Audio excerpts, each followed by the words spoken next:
This is the Chapter 19 synopsis for Finance 328. And this is about the liability risk. And we're going to be talking about torts in this chapter. So as you recall, a few weeks ago, or probably last month, you all had that assignment that where you watched the video about torts and tort reform, the hot coffee case, etc. And so if you remember back to the hot coffee case, that's a typical situation where there's a tort, where somebody has been wronged. And so as you recall, the the plaintiff was suing for just the medical expenses, but McDonald's refused. And so then they decided that they should, the plaintiff won the case and they were reimbursed for the medical expenses. But then the courts also decided, or the judge decided that McDonald's should be punished as to prevent any further wrongdoing to someone else. So that's what's called punitive damages.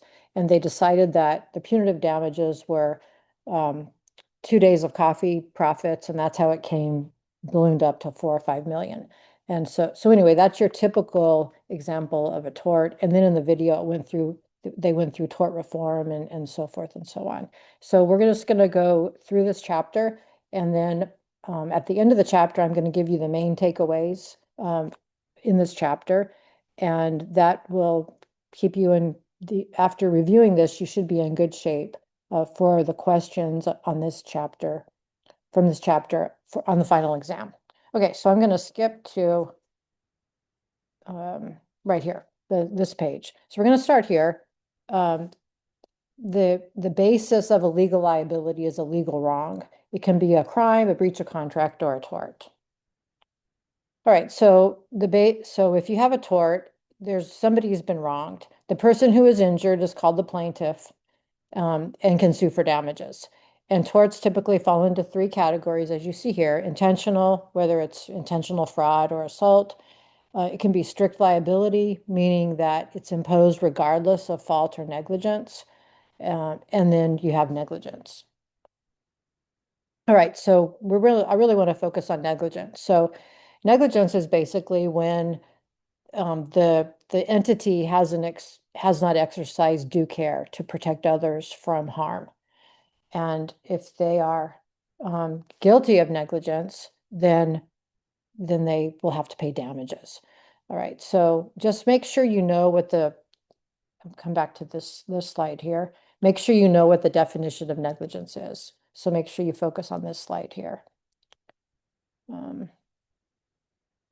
you can read, I'm not just going to read the slides, you can read these slides by yourself, these details. Okay, so with the law of negligence, you can have compensatory damages where you're going to actually compensate the victim for the losses that actually occurred. So for example, let's say that somebody has lost wages. They're hurt because of negligence and they have lost wages. Or maybe there's some property damage.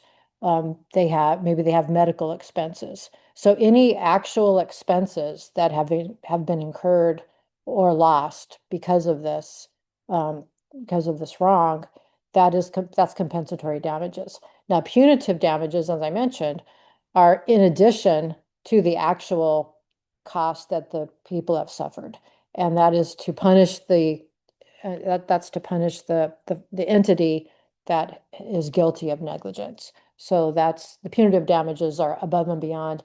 And that's how you get these really large lawsuits, these really large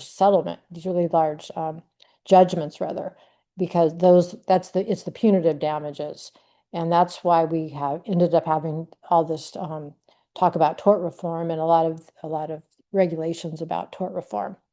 All right, so make sure you know the law. Number one takeaway here from this chapter, make sure you know the definition of the law of negligence, the definition of negligence, know what a tort is, and know what punitive damages are.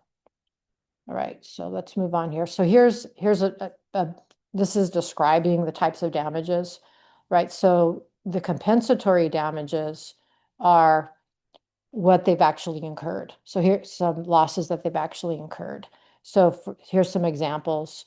You can also compensate someone for pain and suffering. That's also compensatory damage. But anyway, lost earnings, medical bills, property repair costs would be special damages. General damages would be disfigurement, pain and suffering, and so forth. If they want to punish the wrongdoer to deter them from doing similar acts, that's the punitive side of it. So make sure you look at this chart. All right, now you can have what's called contributory negligence, where typically when you have with the law of negligence, the entity is found negligent and they're responsible.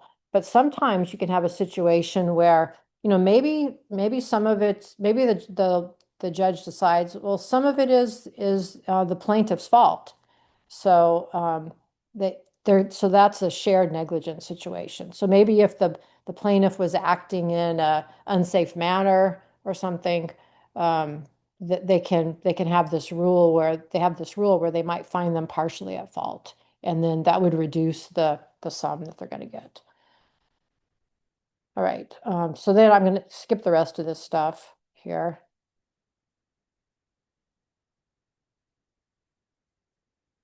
And so that's the main part of this chapter until we get to the end here. So then make sure you read these current tort liability problems, rising costs, and just make sure you read these on your own and in the textbook. High jury awards. So these are the problems with torts right here. And that has led to tort reforms.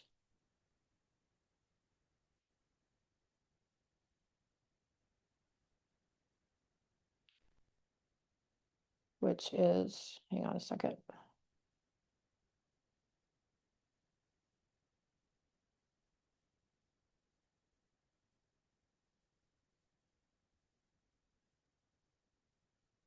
Okay, I thought there was a slide for the tort reforms, but there's not. So make sure you read about the current liability problems with torts, and then go to page 429 in the textbook, where it talks about reforming the tort liability system.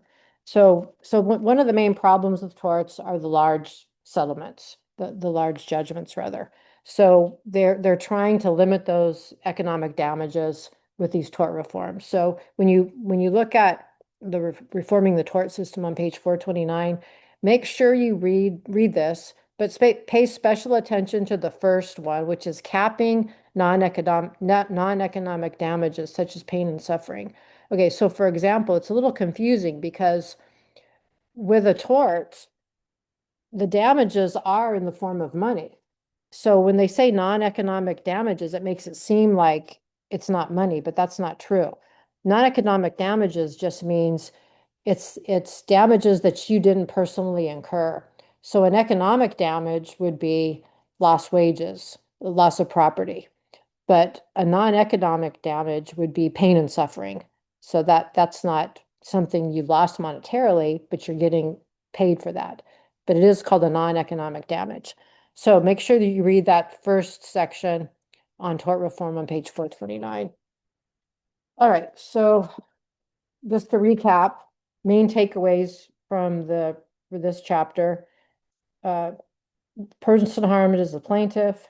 The punishment for committing a tort is damages in the form of money. Know the definition of negligence and tort reform. The main thing with tort reform is they want to cap these non-economic damages, which is the pain and suffering, because that's what leads to the really large judgments. But as you saw in the video, the flip side of that is when they cap these judgments, then you can wind up with a situation where where the plaintiffs don't have enough money, they don't have enough money from the settlement to uh, to live the rest of their life in comfort. So there's a flip side. There's pros and cons to both torts and tort reform. All right, and then in addition, look at Insight 19.1, that same page that I just referred to. It talks about the worst states for torts, and Louisiana is in there. And it's kind of interesting to read about Louisiana and what's going on in our state. And then also make sure you study the homework questions, review questions 1 through 3. All right, and don't, as always, feel free to text or email me if you have any questions when you're reviewing this chapter.